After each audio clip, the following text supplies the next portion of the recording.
Wow. So apparently, when you are updating GeForce drivers for NVIDIA, any sort of screen recording and any sort of recording through OBS allows the machine not to save anything to your computer. That is so cool. I had a whole video mapped out. Okay, the question today is uh, would I go and be an aircraft mechanic or go for the training or whatever if I were to do it again?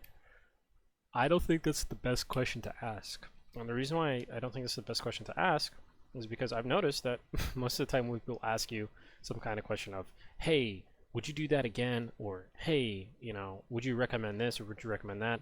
They just kind of want a pros and cons list. They don't really want your opinion. I don't know. I mean, anyway, so would I recommend someone else do it? It depends on the person. So I'll give you a couple of bullet points and then you can judge whether or not you fit within said bullet points. Bullet point number one, are you the kind of person that has roots within a certain area? Such as, do you have family within the county that you don't want to leave?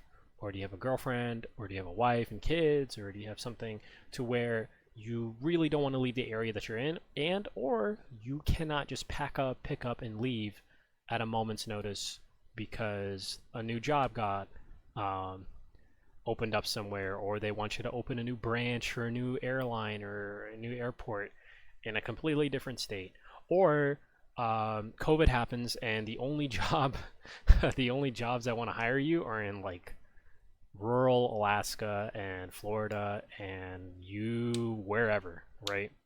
If that doesn't sound like it could fit your lifestyle, then maybe it's not for you because the most successful people I know typically don't work where their roots always were. Maybe you get lucky or maybe a position opens up, sorry, within your local international airport or airline, and it works out that way. But if you're someone who's trying to look for a career to transition into, maybe this isn't the one for you based on that reason. Another reason that it may not be the best for you is because of the fact that it takes a lot to go through schooling. You have to go either work for a company as like hired help for like 10,000 hours and then they sponsor you for your FAA exam, or you go to a school that is either a vocational school or a part of a community college or something, right? That will then that is I think it's like part 145 or part 149 certified. It's been a couple of years since I looked at my IFRs or I'm sorry, my FARs, or sure the legal code books. Uh, maybe that's maybe that's what you're gonna have to end up doing, and that can take between a year to 2 years. Full time, part time. You're gonna have to move, find housing, find employment in that area. Maybe there's one local to you and you can go there. That's great, but can it fit within your lifestyle and your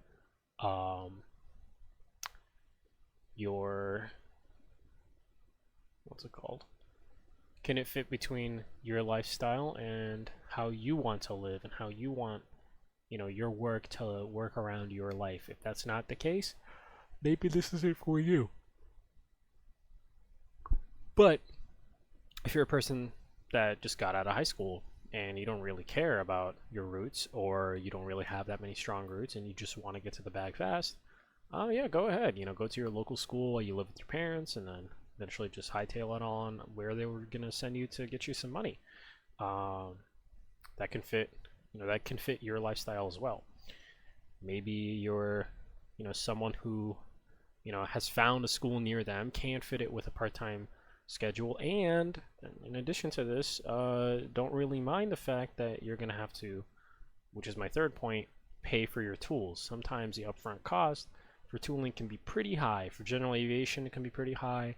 For you know fleet maintenance on large planes, it can be pretty high. It's probably not going to be as expensive as like a master mechanic for an automotive technician route, but at the same time, it is a cost to factor in. Uh, A lot of anecdotes with that. In a previous recording that just got deleted by my graphics card update, I mentioned how tool culture is really strange in a lot of blue collar industries. I think that just needs its own video, but yeah, it can get real expensive. You know, go look at some of these major tool brands for the tools that you'll need. Just price it out and say, okay, maybe it's not worth it. In addition to the fact that even though you get a voucher for your school, you still have to pay to take certain parts of your FAA exam. You still have to pay for your written. You still have to pay for your multiple choice ones. You still have to pay for your practicals. You still have to pay for your oral examination as well. So there's cost with that, as and then there's the hidden cost, opportunity cost. Okay, and then you get to the job, and there's other costs that factor in as well, like stress and liability, both legal and otherwise, moral liability. The stress of knowing that you messing up and another person not catching it during secondary inspections can result in the deaths of either one or two or five people to hundreds. There's checks and balances for everything, but at the same time, it is something that lingers into the back of your head. And if you're somebody like me who kind of blows up things to be anxious about whenever he finds an opportunity to do so, it kind of becomes intolerable until you become numb to it. Not numb in the sense that you're not sharp to risk and aware of it, but it's like it's not a good feeling. A lot of stories there too. Fourth point, and this is more of an anecdote, and it's more of a genuine question: what's next? Because when you're young, and when I started this right out the jump from high school, I did not think about what's next, but somebody made me think about what's next. And it was my English teacher, my AP English teacher, junior year into senior year. And I told her, oh yeah, I'm just, after senior year, I'm going to become a mechanic. I'm going to make this much money, yada, yada. She's like, okay, what's next? And at the time I was very toxic and vindictive inside. And I was like, what does she know about stacking money? She has no idea what my plans are, whatever, right? And, but no, she makes a really good point, because maybe at some point you'll be sick of the job. Maybe at some point you'll realize the physical toll and the health complications that can come with a 40-hour, 50-hour, 60-hour work week. Sometimes night shift work can take a toll on you. Maybe you haven't skilled into cooking, so your diet is messed up. Maybe you don't have the energy or the time to exercise, so your health is getting messed up as well. The stress of dealing with huge deadlines, and everything is expensive. You better not break it. A lot of stuff, a lot of stuff that you're not thinking in the moment before you make a decision that might affect you later on, and gets in the way of you working on a what's next, right? You can't really think about a what's next when you're pulling triple overtime, night shift, all this other stuff. It's like you really can't think about, going to school online to get a certification or to pursue a different career when that's the biggest thing on your plate, because it demands to be the biggest thing on your plate. It's extremely difficult to do that. It really is extremely difficult to do that, because the only time I was able to work on a what's next as a mechanic was because I was working 40 hours for a small shop. Granted, I was making some pretty, and I was not making good money, especially for the area, So, sorry. Consider that into your decision making as well. And I think you can apply this framework to any blue collar field, to other career fields as well. It's like, okay, cost benefit analysis. Is this going to fit my lifestyle? Do I want it to? Can I see myself working there?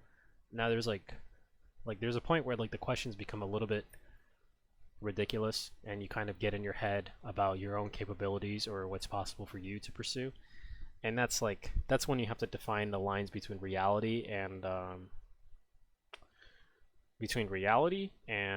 anxiety, like needless, worryless, or purposeless anxiety. That's where you kind of have to make that demarcation, and I think that just comes with confidence through trials, tribulations, and general maturity through the years.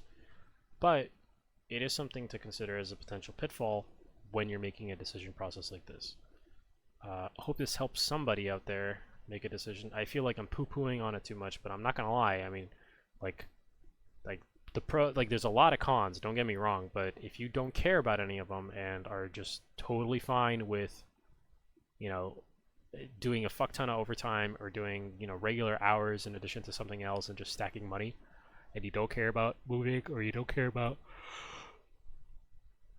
chasing the bag, and you're not really like, you know, you're not detaching from like strong roots, or you don't really mind just seeing, or you can find someplace local. And if this all sounds appealing and possible to you, like it did with me back in the day, because I did my own cost benefit analysis, then go for it.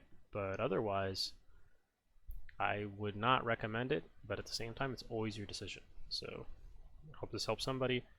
Have a great one. God bless.